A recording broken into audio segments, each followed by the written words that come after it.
My 19-female sister, Teen, was diagnosed with cancer last year.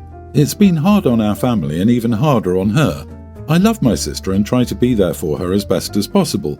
I also did everything I could to make things easier for my parents. I took over all chores, cooked daily, cleaned the house, did laundry, cared for my siblings, and babysat them more.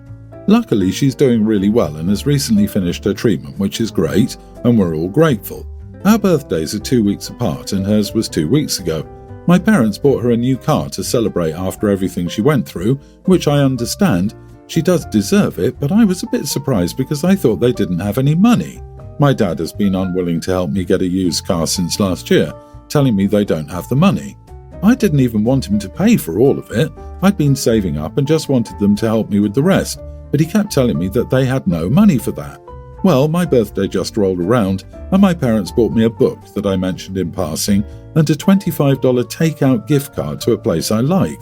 I thanked them, but they saw that I wasn't too thrilled and asked me what was wrong. I told them that while I appreciated the gifts, I thought they would finally help me with the remaining $800 to buy the used car, seeing that they could now afford a new car for my sister. But that's when they accused me of being jealous of my sister, who had just gone through something very traumatic, and that I was trying to make everything about me, and why couldn't I just be happy for her? They said that at the end of the day, I had a job and could just continue saving. Am I the idiot? Edit, I got new headphones for my 16th birthday. Not the idiot, and OMG, I am so sorry for you. Your parents really said you're making your own birthday all about you? Yeah, that's the point of birthdays. Was everything always about your sister before she became ill too?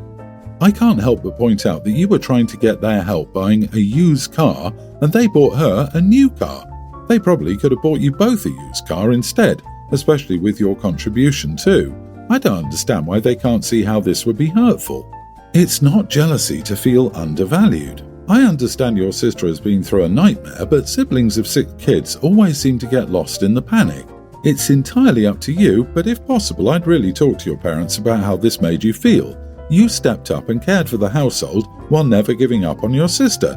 I think they're probably scared, and I get that the diagnosis changed everyone's lives, but if they continue to paint this picture of you in their heads that you're resentful and jealous, that can so negatively impact your relationship with them in the future. What I want to know is, if OP took over all the chores, cooked, did laundry, babysat younger siblings, etc., what exactly did the parents do? Like, maybe they both work full-time, but it's still insane that OP was able to take all of this on for them.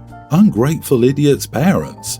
This right here, OP, your parents should be grateful for all the help you gave them while your sister was sick helping around the house. I'm sorry they don't recognize that. This would be the end of my helping out. It's sad that your sister has to deal with cancer, but the gap between gifts is too much, and if you keep giving, your resentment will keep building. One day you will find someone who will recognize you for all you are worth. Hang on to that person. If your parents won't change, I would distance yourself from them. Keep the people in your life that appreciate you and all that you do.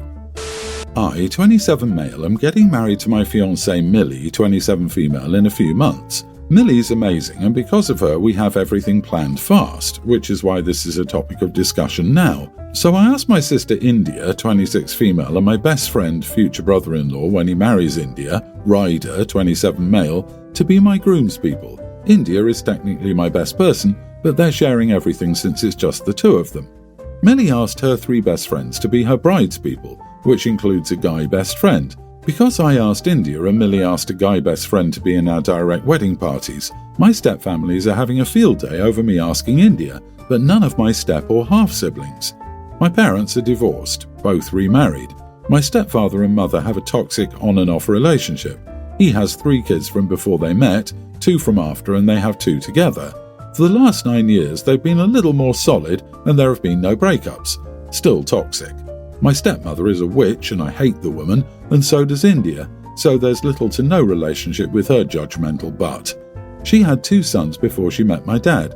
She and my dad have 5 more children together. Of all the siblings, I only give a crap about India. The others aren't to blame for the crap show the parents created, but I was never close to any of them, and there's no bond. So I don't plan to give them any jobs at the wedding. They're guests and nothing more. Same for both my parents and their spouses. Some of the step and half siblings are upset. hurt, angry or offended at not being included in the wedding party. Especially my stepmother's 2 sons, they feel like they're the more obvious choice over India for being dudes.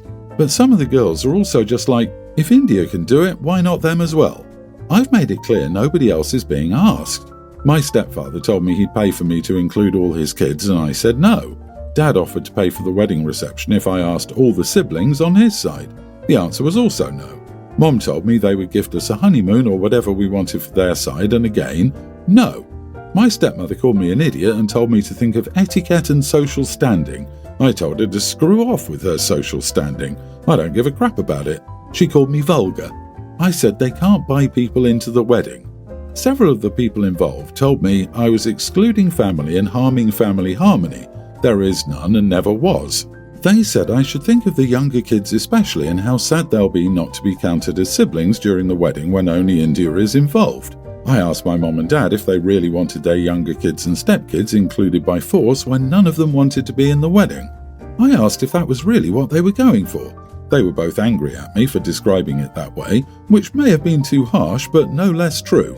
Eloping is not what Millie and I want, which I know will be suggested. Am I the idiot? Not the idiot. Am I adding this up correctly? And there are 14 step or non-step siblings between your bio parents and step-parents. If you try to accommodate 14 people, that would take you from the nice, small, intimate wedding party of 2 each to the circus. Some people like that, but it doesn't sound like your style. If you try to accommodate a couple, you just make a bigger mess. I would tell everyone there are just too many of them. So you pick the ones you're closest to represent the family and hope everyone else enjoys being at the wedding as a guest. Their idea of family harmony is one crazy family tree. This is the thing that stands out the most to me. Regardless of connections, etc., there are too many people to add to a wedding party, even if you want to. No one cares about the bride and groom. These demands are all about them. OP, elopement isn't the answer. Uninviting people could be. Tell your family to drop it or you will drop them. They don't need to be there. And security absolutely is essential for people who cannot or will not behave. I immediately got an image of all the step and half siblings having group shirts that all say, "I'm in the wedding because my mommy or daddy paid for me to be." It's not nice, nor is it what OP should do, but it definitely gave me a smile. Your wedding, your choice, and your family sounds exhausting. I, 26 female, have been married to my husband, 29, for 2 years and we have an infant son. My friend Amy, 27 female, is normally a very fun friend, but recently I've noticed that she gets annoyed when she asks me to do something, and I tell her I need to double check with my husband. I admittedly never really used to do this, but since I had a baby it makes more sense to do because if my husband was already making plans, it's not like we can just do our own separate things anymore. We have a baby to think of and need to plan to find someone to babysit if we'll both be out. This past weekend, I went to the movies with Amy and after it was over, she suggested that we go get dinner. This wasn't originally the plan, so I said, "Yes, sounds good, let me call my husband quickly." Before I could finish my sentence, she stomped off and shouted, "Forget it." I was literally so confused and she'd driven me there, so then I had to call my husband to come get me and he had to wake up our baby to do so. The next day, Amy texted me a bunch of long texts and basically said that it's creepy that I have to let my husband know my every move and that it's rude to her for me to do that because when we make plans together, my husband isn't invited, so he doesn't need to weigh in. I tried to tell her that I literally just needed to let him know where I was so he didn't worry, but she kept repeating herself and then also insinuated my husband was abusive. First off, I would put the hurt on him if he ever tried to abuse me, and second, I don't think that's abusive to ask your partner to let you know their whereabouts. Like, I'm a mother, I can't just disappear. He also would never tell me no. I can't go somewhere like he actively tells me to go out with friends, but that if I don't come home when I say I will, then I should at least call to let him know so he doesn't think I'm dead in a ditch. I told Amy this, and she wasn't having it. Also, for context, Amy has only ever been in one exclusive relationship when we were in school. They broke up before graduation and never lived together. So maybe that's part of it, but she really seems to believe I'm being controlled and that I should just do my thing and not check in with my husband. My mum said from now on I should probably just not tell her I'm checking in with him but still do it in text, but my husband said she's the disrespectful one and that I could do better than her as a friend. So, am I the idiot? Not the idiot. You're the mother of his child and he's the father of yours, who, if this person is a true friend of yours, would know your baby is less than a year old. Calling to double-check isn't creepy, especially when there's a kid involved. This is a widely accepted practice in girl code, checking in during an outing. Safety, gauging interest levels, requesting a tactful way of backing out of something. Why can't she respect that there's a co-parenting code? Amy obviously doesn't get it that in a mature and balanced relationship, the partners are considerate of one another. In my opinion, this courtesy should happen even if there isn't a child to care for. What planet is Amy on? For starters, I can't believe she left without you. That she thinks that it's an acceptable way to communicate her feelings shows just how immature she is. If anyone is controlling in this situation, it's her. She's tried to punish you to get you to conform.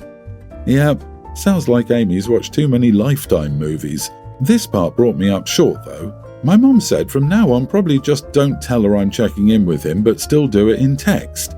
Wait, are you saying you still plan on going out to places with this person after she drove off and left you at the theatre and your husband had to wake the baby up and drop both of them out to collect you?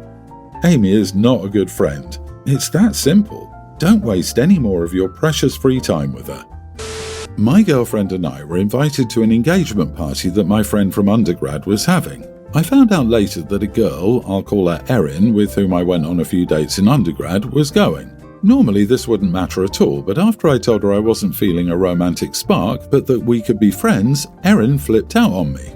She would send me tons of voicemails telling me I was leading her on. I was shallow, not sure what prompted this. I never told her I didn't like her because of her appearance, and I wouldn't find anyone else but her, etc., etc. It's been several years since undergrad, so I assumed that she would have hopefully chilled out or have forgotten about me. Fast forward to the party and my girlfriend and I are mingling. My girlfriend is very nice and friendly and gets along with everyone. I run into Erin and she immediately comments in a snide tone, "Oh hey, I didn't know you'd be here. Almost didn't recognise you with your dad bod." I say hello and try to ignore her, but she's kind of following me for a bit. She makes another snide comment when she sees my girlfriend from afar by saying, "She's so thin. I always knew that was your type."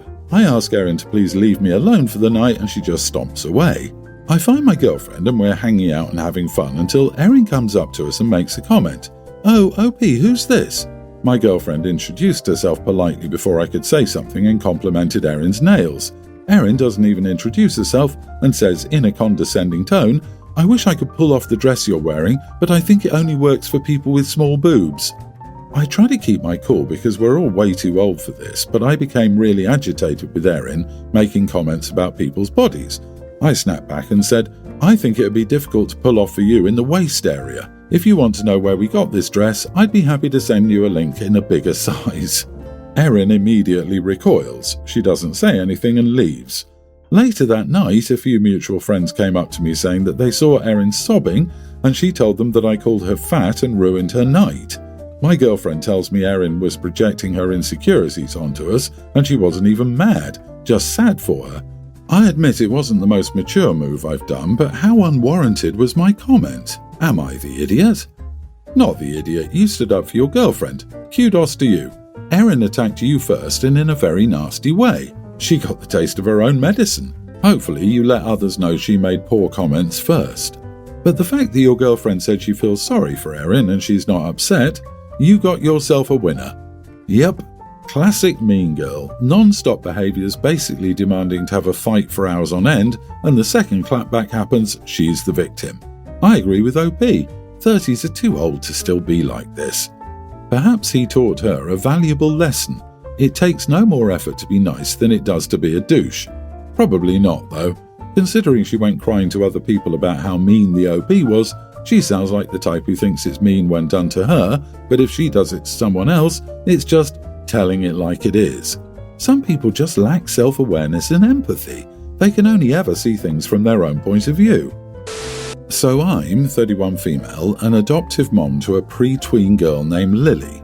We decided to go school supply shopping because I enrolled her in a before school starts program. A month before school starts, they learn some extracurricular stuff. Lily wanted to join the program, so we bought all the school supplies. I've had problems with people stealing from Lily, so I marked everything. We bought all the required supplies, including a clear backpack. To prevent theft, I used E6000 glue to put her name on the clear backpack so no one could take it. It's bound to happen otherwise. We got a cute pencil pouch and I wrote her name with a Sharpie on the inside. I also wrote her name on the box of markers and every individual marker. I did the same with the scissors and the glue stick. I wrote her name on everything to prevent theft. I sent her to the program, but when Lily came home she was upset, though not crying. Apparently we weren't supposed to write names on the school supplies because everything would be mixed up and distributed to everyone. I called the teacher and they explained that they didn't have enough money to get every single kid their own supplies, so they planned on distributing the supplies evenly. The teacher shamed Lily for it. Now I'm trying to figure out what to do. Wait, they shamed a pre-tween over the misunderstanding? I know that's not the point of the post, but I would be losing my cool over the teacher taking it out on the literal child. Apologise to Lily for the misunderstanding, assure her it wasn't her fault, and work with the school to resolve the issue constructively. I'm not a "my kid can do no wrong" parent. I'd ruin that teacher's career for that and probably sue the school for $1 just to burn their resources in court if they didn't kick that idiot to the curb. I have 2 kids. Kids understand being shamed, and because they're expected to be subservient in a school setting, they internalise it when adults are being witches instead of gluing the teacher to a chair. And they explained that they didn't have enough money to get every single kid their own supplies. But the school isn't buying the supplies, the parents are. It has nothing to do with the school not having enough money. It's that some parents don't or can't buy supplies. That's not OP's problem though. She isn't responsible for other people's kids. The teacher is the idiot, and this sounds scummy and suspicious. Why were you not made aware of this before you bought the supplies?